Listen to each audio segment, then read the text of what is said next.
All right. All right. Welcome to the locker room. So, you watching this post, you watching this live.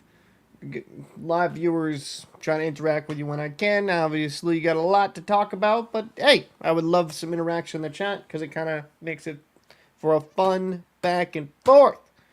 All right, so going to the main store. Already made a video on it. Even made a video about Hashik's comments about Alexander Ovechkin. If you're interested in those videos, check them in the back catalog. But Alexander Ovechkin is the GOAT of goal scoring.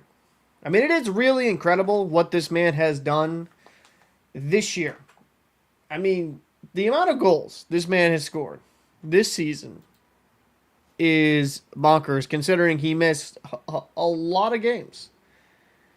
You know, it kind of put into doubt, like, all right, will this guy be able to really do it this year? Will he be able to kind of hit the plateau, or will he kind of flirt with it? But when he got hurt, I was like, oh, shoot, that might put the record kind of out of reach for this season. But in 61 games played, 42 goals? That's crazy.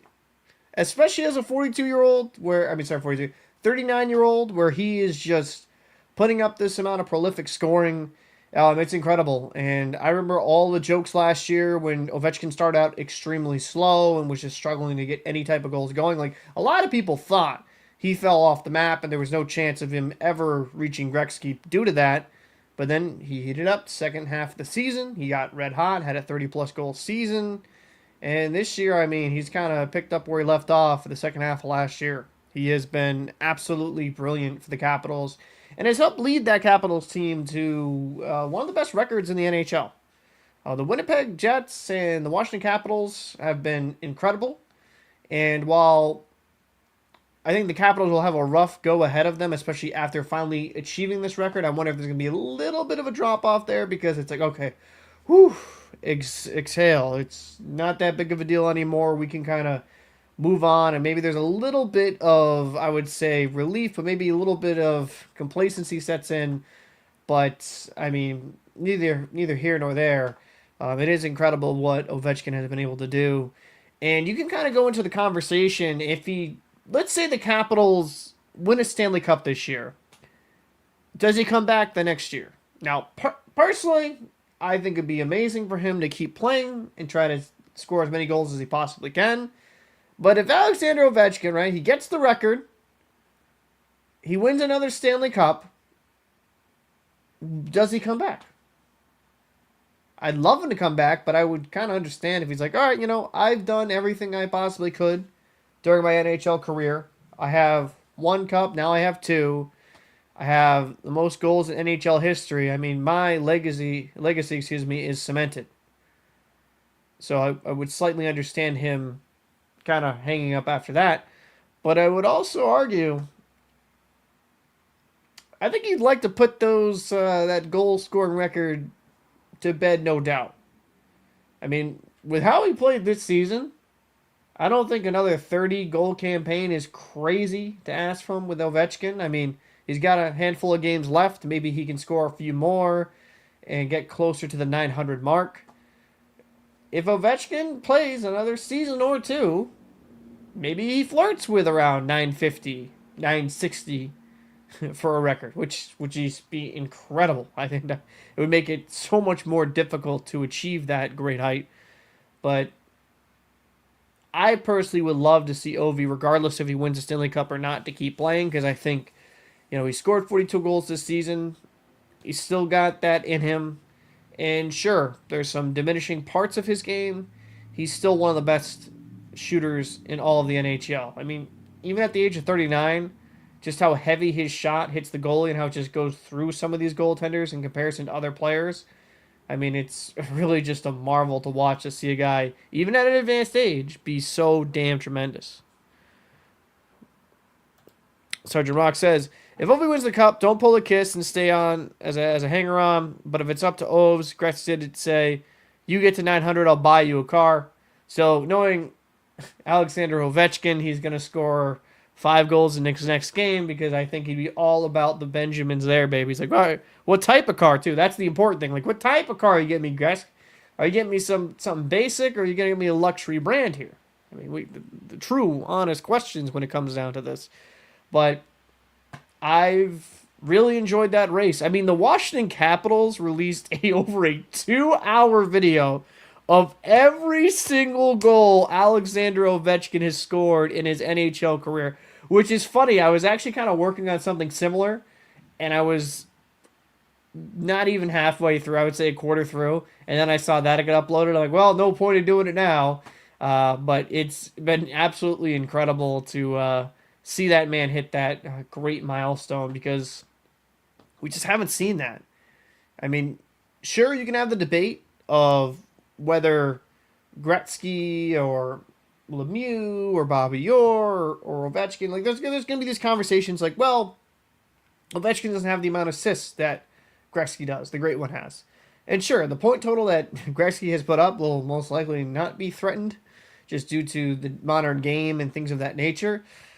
Still, regardless, I mean, you can't refute that Ovechkin is not the GOAT of goal scoring.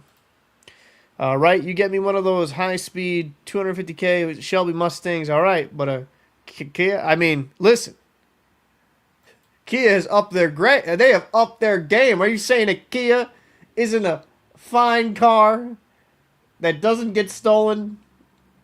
It doesn't have a bunch of security issues. That's what you're telling me there, Sergeant Rock. I don't know. I mean, if my car brand has Kia Boys in it because people just steal them so easily, pretty sure nobody wants that car. But yeah, it's been interesting to see because some of the dialogue around Ovechkin is you'll have the detractors. Oh, he has all these goals, but he doesn't have as many assists. But I mean, that was never his game. I mean, Ovechkin's a solid playmaker. He can be an okay playmaker, but his job, which is one of the hardest jobs to do in NHL history, is to put that puck in the back of the fucking net. And he was able to do that more than anybody in NHL history. And the stick technology, definitely amazing. Goaltending was also wildly improved. Gretzky, I'm not, and this is why I hate the comparison of eras because it does get difficult in this sense. It would be more difficult in today's era to score in comparison to Gretzky's. But, I mean, you could argue there's wooden sticks and there's different variables in that, different training these days. But I'm not going to take away from the greatness of Ovechkin or the greatness of Gretzky. Both are NHL legends and will go down in the record books. I mean, there's the Hall of Fame players, right? There's different levels to this. Like, there's some really, like, you're a Hall of Famer. Like, you're an amazing player. But then there's, like, those upper echelon guys, like an Ovechkin, like a Gretzky, like a Lemieux, like a Bobby Orr, Sidney Crosby would be in that conversation as well. McDavid, when he wraps it up, if he can kind of keep at this pace, it's interesting. Kia, oh my God. So I think Ovechkin, when it comes down to it, fantastic player. Now, switching gears here. The Blues are on a 12-game win streak, and it's crazy to see how well they're doing, right? Because when I've been watching the Blues before this, I was like, they're looking okay. They're looking decent. Like, pop it up on screen here if I can. All right. So the Blues obviously won against the Avalanche 5-4 on Saturday. They have a game tonight against the Winnipeg Jets. That's an important game. That will be interesting to see. That's going to be kind of a litmus test. Like, how good are the Blues? 12-game heater. Can they beat the best of the best? I mean, they beat Colorado, a very good team. If they beat Winnipeg, a very good team. I mean, this will help kind of give them that stepping stone of like, oh, shoot. Like the Blues, I mean, they're not just some team that's just getting hot. They can play with anybody in the NHL. And it's been impressive going to the last month. Their last loss was against the Penguins. I mean, they beat the Wild 5-1, Ducks 7-2, Nashville 4-1, Vancouver 4-3, Chicago 4-1, Predators 4-1 again, Habs 6-1, Nashville 3-2, Avs 2-1. Now, I'll say this, playing Nashville, beating them, I mean, that's like, that's not impressive to me, right? kicking the handicap kid down the stairs, right? Like that's not impressive to me. Excuse me, Minnesota. They were kind of battling in that wild card. Decent win. Anaheim, young team, but they're not great. Vancouver, kind of bubble team. Chicago, not good. Canadians, they're going to be a wild card team most likely. They're one, but I mean Colorado, that's an impressive win. I think the Blues have definitely benefited from having a relatively easy schedule here. I mean Detroit, they win in overtime. Detroit's an okay team. Pittsburgh, I mean they're okay, and then you beat a solid team in Colorado. The test for me and where I'm going to kind of see where they're really at is against the Winnipeg Jets and against the Edmonton Oilers. Can they bring that level of play against better teams? Because that's a true conversation there. And I know you can only play against like who's on your schedule. And to be fair, me even saying like 12 straight wins, because some nights you just don't have your game, right? Winning 12 straight is incredible. That's a fantastic run. So I'm not trying to take away from that completely, but I would be remiss not to mention the schedule was a little bit easier there for the Blues, but it was still a hell of a run. Oh my God. I shouldn't have popped that up on screen. So, kind of looking at the Blues roster here as a whole, because you kind of get into an interesting conversation. Let me kind of zoom in just a tiny bit here. So for the Blues, you got Robert Thomas leading the way, 75 points in 66 games played. I mean, that's tremendous production. Kyrou with 65 and 78 games played. Holloway, 63. I think he's still out with an injury. You're hoping he's back. He's been absolutely tremendous for them, man. I mean, really. I mean, they got Holloway, and you already know who's kicking themselves, letting him slip away. Let's just call it what it is. Buchnevich, 50 points, 72 games played. Shen, 48. Neighbors, 45. Fowler, 38 on the back end. Parayko, 35. I mean, Bolduc, 33 and 68 games played. I mean, you got a bunch of solid secondary scoring here. A couple good guys over a point per game or near the point per game pace. The Blues have solid depth, and that's kind of helped them during this run. Jordan Binnington, kind of looking at it, like, the stats aren't crazy. They're, relatively pedestrian if you're looking at the whole season. 902 save percentage, 2.65 goals against average, 3 shutouts, 53 games played. But, I mean, last 5, I mean, you're looking at the run outside of that game against Colorado. I mean, 952, 966, 960, 969. You're looking at what he's been doing. He's been pretty solid. I mean, he's had the occasional down game where they've still been able to win, but, I mean, 1, 2, 3, 4, 5, 6, 7. 7 of the wins during this win streak where he's played pretty damn good. And then you kind of go into the backup.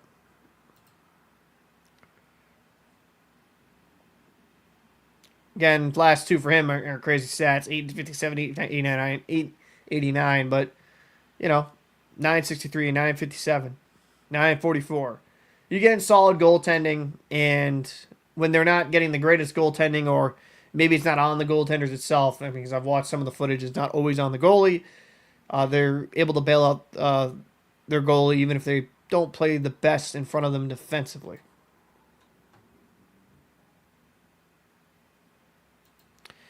And I would agree. Look at rosters, records who they'll be running up against, plus playoffs is a whole different monster. I agree. So, like, that's the one thing I'm gonna say when it comes to the St. Louis Blues, is that's my true question mark. Like, are they gonna be able to carry on this success into the postseason? Because it's a completely different animal. You're right there, Sergeant. It's absolutely 100% right. It's a completely different animal. It's not the same game in any way, shape, or form. And just kind of to showcase that.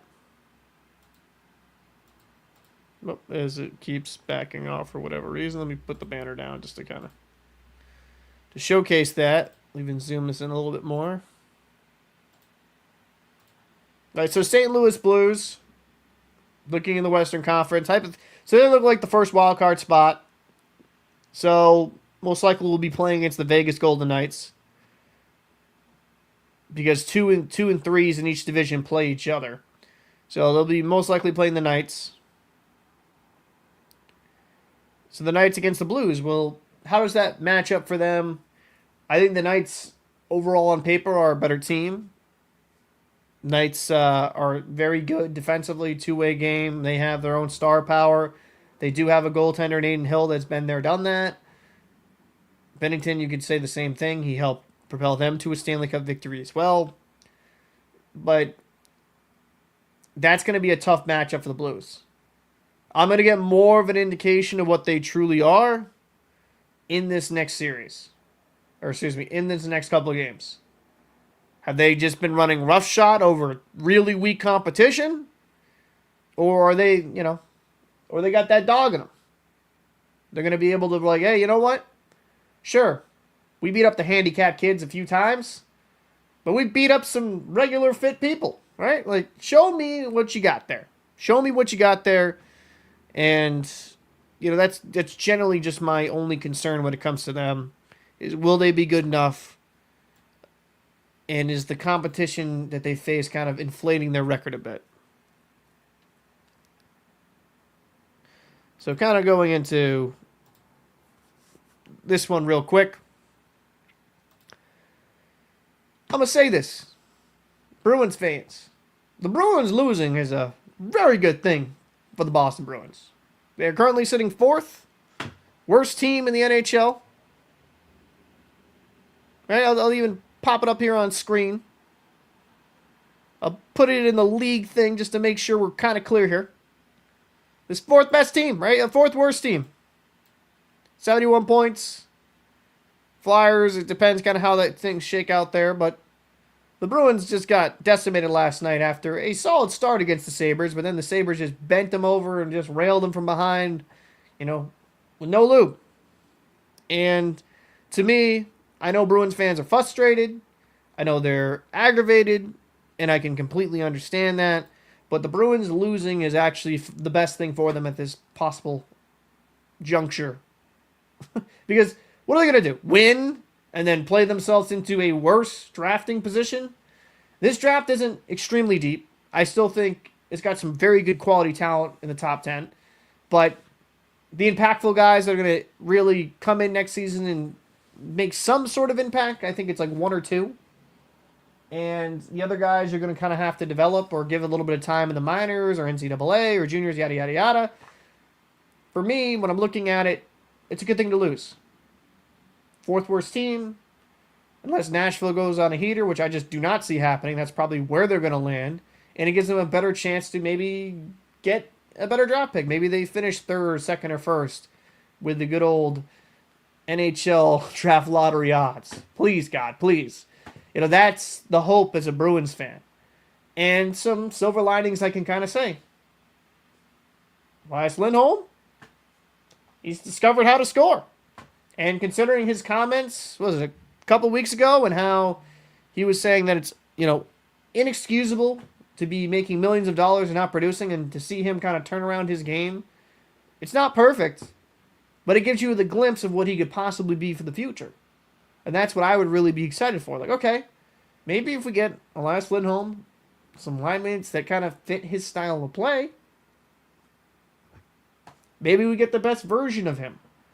And honestly, Sweeney gets a lot of crap. I'll be blunt. I think the trades were smart. Brazil over Minnesota, he's looked not good. Charlie Coyle, he's been solid there for the Avalanche. I don't think Coyle is a bad player, but with Middlestat, you got a younger player and you got a little bit of salary there where you got him under term. So you got younger at the same cap hit generally. I like what Sweeney did at the deadline. And when it kind of comes down to it, due to those moves and understanding where the Bruins are at, the Bruins slid down the standings, which kind of sucks to watch. I'm not going to say I sit there and enjoy the product, because I definitely do not. Still watch it, just with a beer in hand, maybe a few. I'll still watch the games, but I understand the greater picture here that, yeah, it's going to suck right now, but this allows the Bruins the the possibility to get a better draft pick and infuse more talent in their system. I'm not against that in any way, shape, or form. The Bruins need it. They need more talent. And if they could somehow get the first or second overall pick, if they get Visa off of, oh my God, they get either of the players in the top two. That would be a wonderful gift. Am I saying that's happened? No, but I still think, let's say the Bruins just land at 4. There's going to be a very talented player there that will be impactful at the NHL level at some point. Maybe not next season, but the year after. And I will say this before I go into the next segment. I don't think the Bruins are that far off. I know that's crazy to say. 4th worst team in the NHL, right? Who were you? What are you, crazy? You out of your mind? Jeremy Swayman, he's showing some life. All right? Showing some life. He's had a rough year, but goaltenders can bounce back. Elias Lindholm's shown a little bit of life as well. If Charlie McAvoy can come back and be healthy, Hampus Lindholm, the guy I'm actually really concerned about, if Hampus Lindholm can come back and be healthy, you get two best defensemen back, and maybe they can make an acquisition. Maybe they can go on the free agency. Mitch Marner, maybe he'd be a good boost. But even, I think, while this free agent market doesn't have a load of depth, I will say this. There's some pieces out there, and I think with the right moves, I think the Bruins could be a wild card type team. That might be crazy to say, but they blew up the team at the deadline. There's a lot of moving pieces. I think there is talent on this roster. I think just getting in another player or two with the proper skill level sets the other players in their more perfectly slotted positions. That's just kind of my opinion. I know we're all doom and gloom here, Bruins fans, but I do think there's a light at the end of the tunnel, personally. So this is a true, honest question here. A tale as old as time. Will the Toronto Maple Leafs be dangerous in the playoffs? You know what? It's crazy to say this, right? Let me pop up on screen here. I mean, Mitch Marner been having a phenomenal year. 94 points, 75 games played. Has a chance to have a 100-point season. William Nylander, he's a stud. 82 points in 76 games played, 44-goal season. Austin Matthews, only 61 games played, but 30 goals, 41 assists for 71 points. John Tavares, who is kind of maligned in the Toronto fan base, 69 games played, 70 points. Even if he, quote-unquote, sucks to a lot of Maple Leaf fans, or that's what they believe. I mean, still a point-per-game player. Matthew Knies had a very nice year with 52 points. Morgan Riley, 37 on the back end. And you've got some decent secondary scoring outside of that. I mean, they brought in Scott Laughton. You know, I think OEL's had a fantastic year as well. Guy they got from the Florida Panthers. If things go well with the Maple Leafs, I mean, they got better defense. They brought in Tanev. The Maple Leafs defensively, I think this is one of their better decors. And that allows me, okay, maybe. Truly, though, my honest, and this, you know, I'm not trying to sound like a hater here.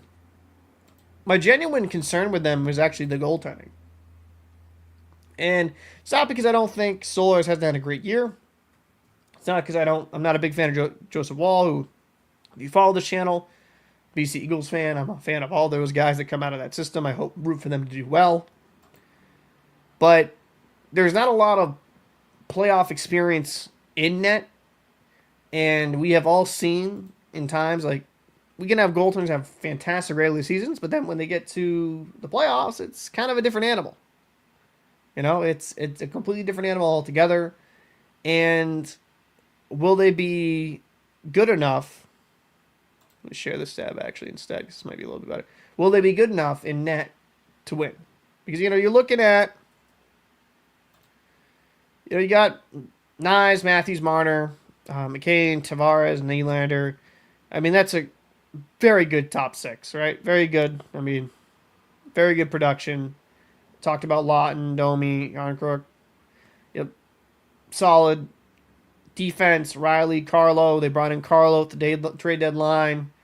You know, from the Boston Bruins. I know him very well. Carlo's a solid defenseman. He might not always play as physical as his size would probably indicate him to be, even though I saw him fight against the LA Kings once. I'm like, probably not smart for you, Carlo, because you have concussion issues, but that's neither here nor there. But Carlo's an effective defenseman in his own right. OEL, Christopher Tanev, who I'm actually a big fan of his game, and Myers and Benoit. I think solid. I mean, it's solid. They have some decent size on the back end. I think, again, this is one of the better iterations of a D-core under the Maple Leafs regime over the past, decade or so. Also you got Jake McCabe. But then in net, it's just, to me, will Stolarz and Wall be good enough? Again, not trying to seem like some hater. I'm hoping they can kind of... they got that first-round monkey off their back, was it a season or so ago? So I'm not trying to say they're a complete terrible team, but they just got to show it to me. That's the thing with Toronto. If I'm being honest with you, Toronto fans, I don't hate your team.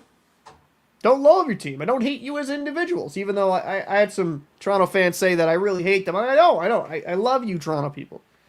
Beautiful city. Expensive to live there, but it's a beautiful city.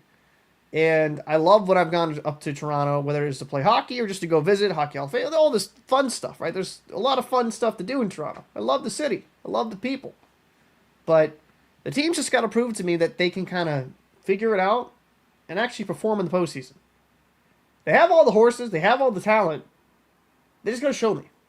Stolarz has one game in his whole NHL career of playoff experience, and it was against the Oilers when he was in relief for Bobrovsky, and he kind of got lit up. And I'm not saying that's all on Stolarz. It's one game. It's a small sample size. I'm not saying he's going to be a sub-800 goalie in his NHL playoff career. I'm not saying that. But he is unproven. And with that, there comes nerves. There's other mental aspects of that. Can he be that same guy in the regular season he is in the postseason? And I'm hoping for Maple Leafs fans' sake, he can be. But it is a concern. And Joseph Woll, I thought he played steady enough last year. I just wonder... Just the youth. Just the youth with him. Even though at this point, I think he's like 26, 20. But how old is Joseph Woll? Before I kind of speak out of the side of my mouth here. How old is Joseph Woll at this point? 26. Yeah, sorry, 26. Turning 27 this year. It's got to shut up or put up. Can't speak English. He's got to shut up or put up. And actually, I'll show this on screen so it's kind of full transparency. In his career, Joseph Woll, a .933 save percentage, only 7 games, but that's good numbers. That's actually really good numbers. So maybe he could be the guy, and then in comparison to, just so I can kind of show this, again, Stolarz has played great in the regular season. I don't really have questions there. He just has one game with an 842. And it's a small sample size, so I'm not trying to hold that against him, but the playoff inexperience for Stolarz, it would be a concern of mine if I'm a Maple Leaf fan. Just saying. Even though you could kind of say that Woll, they have that guy to turn to. It's not like Woll has 20, 30 playoff games in experience. He's got 7. Decent experience, but not a ton of it. Now, kind of wrapping out this video here. 5 potential Canadian teams in the NHL playoffs. And for the love of God, please make it happen. Because I am so tired of hearing Bettman has rigged the league against Canada. Bettman hates Canada. The NHL hates Canada. I just want that narrative to fucking go away. Please. I just want them to just be good for fuck's sakes. Because when you're looking at it, who are the potential teams from Canada? You have Toronto. Talked about them. Then you got Ottawa and Montreal. Now, Ottawa's a team that I was high on about a season ago, and I thought they were going to take that jump last year, I think it was, or the year before. But for whatever reason, a lot of crap happened. Just didn't have the goaltending. But they've kind of... This is the year. They've had a great year. Montreal Canadiens as well. I mean, really, did anyone go into the regular season thinking that this was going to be like a wild card team? They thought like maybe kind of like flirting with it, but 5-game win streak. Love what I've seen from Montreal. Really have. And the amount of talent they have in that system. So you got top of the team in the Atlantic right now in the Maple Leafs. And then Ottawa, Montreal. So most likely Toronto would face Ottawa, which if I'm Toronto facing Ullmark, him potentially getting hot with the talent Ottawa has, that could be a difficult series. But that'd be a fun one to watch, like two Canadian teams going at it. I think that'd be entertaining hockey. I kind of wish it'd be Montreal too. I mean, either or, that'd be sick. But it's most likely going to be Ottawa. And then you go into the Western Conference, the Winnipeg Jets, right? So now you have your fourth team, and then you got the Edmonton Oilers. It's the Jets, one of the best team in the NHL this season. And then the Edmonton Oilers, who won the Stanley Cup final run last year, who has that talent. I'm not, the Oilers have shown me they can be that team that really gets hot. It's kind of showcasing that Canadian teams and Canadian GMs are building their teams solidly, in my opinion. And even the teams, like, let me look out west, the Calgary Flames, they got some good, promising talent. I mean, Dustin Wolf and net. I think with some additions, they can turn the corner there. Vancouver, I don't know what to make of Vancouver, honestly. Like, I've always kind of expected them to be a little bit better than they are, but for whatever reason, it just never works out in Vancouver. I just think they're cursed. But, and outside of that, I mean, technically, can you count Buffalo as a Canadian team? But you have potentially 5 NHL teams, or Canadian NHL teams, making the playoffs. And it shows that, some of these general managers are building a little bit more intelligently. I think some of the development is finally coming forth in certain teams like Ottawa and Montreal, where you're seeing these young players kind of start to step up and play in great roles. I mean, Hudson, what he's done for the Habs has been just so goddamn impressive, what he's been able to do. And, I mean, Winnipeg, they have that core. They have the best goaltender in the world, arguably, in Hellebuyck. And the Oilers have the best player, whether you want to say that's McDavid or Draisaitl, on that roster. It's kind of crazy how much talent there is in Canada. And is there a Canadian team that I look right there that's like, okay, that's a cup favorite? I want to say Winnipeg, but Winnipeg's got to kind of prove it to me. They're like the same case with Toronto. Like, you got to prove it to me that you can really do this in the playoffs. But Hellebuyck has, Hellebuyck, I should say the Winnipeg Hellebucks. Well, the Winnipeg Jets have all the talent to go on a deep run and win a cup. They really do. They have the system to do so. Toronto, same thing. If they can play a good, solid 200-foot game, they have the offensive talent, and they have the goaltending if it lives up to what they've done in the regular season to the postseason. With the Ottawa Senators and the Montreal Canadiens, might take some time, but I think it's a good step in the right direction for them. Right? You're seeing some of the youth flourish. You're seeing some of the players come into their own. That's always a good thing. And it's a building block for future seasons. Again, it's, I think, a good thing for the NHL, and hopefully just deads the narrative that Bettman just hates Canadian hockey teams and doesn't want to see them succeed. I just, whether it's a deep cup run again or something of that nature, it's good to see Canadian teams in the playoffs because they have such passionate fan bases. That's a good thing. I mean, truly. The Canadian market is fabulous for the hockey fans. They really support their teams through thick and thin for the most part. And a lot of those fan bases deserve it. I mean, like, for God's sakes, Ottawa, man. I mean, what was their last run with? Erik Karlsson and, like, Craig Anderson, right? If I remember correctly, I think that was like the last time they made a playoff appearance. That'd be great.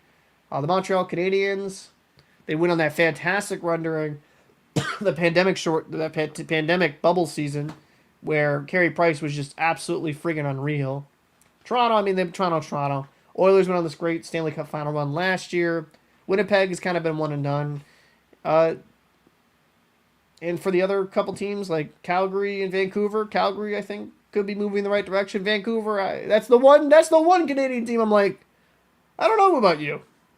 You're like the redheaded stepchild, which I can relate with. They're like the redheaded stepchild. Like, are you gonna get your shit together? Are you not gonna get your shit together? That's the honest to God question I have with Vancouver. I'm really just not sure. So, but yeah, I've actually kind of enjoyed. This is kind of a random live stream I kind of wanted to get out. Probably gonna do some segments from this and kind of go from there. But before getting out of here, I want to say a big thank you for Sergeant Rock, all the comments and stuff like that. It's always good, man. Brother from another mother. Even though I saw your comment, I responded to your comment on the hashing video. For whatever reason, I don't know if it's just your page or whatever. When I respond to you, it doesn't I think it's sent, but it doesn't show up on the goddamn page. I don't know what it is. So you can call me. You know my phone number. You know my cell. You can kind of talk to me about that. But I'd like to know your thoughts. Who do you think's got it? Who do you think's gonna win it? Whole damn thing in the NHL playoffs. And do you think a Canadian team has the possibility to win the Stanley Cup this year? I'd love to know your thoughts on that. I'm gonna get out of here. Gonna do a couple more videos. I'll see you in the next one.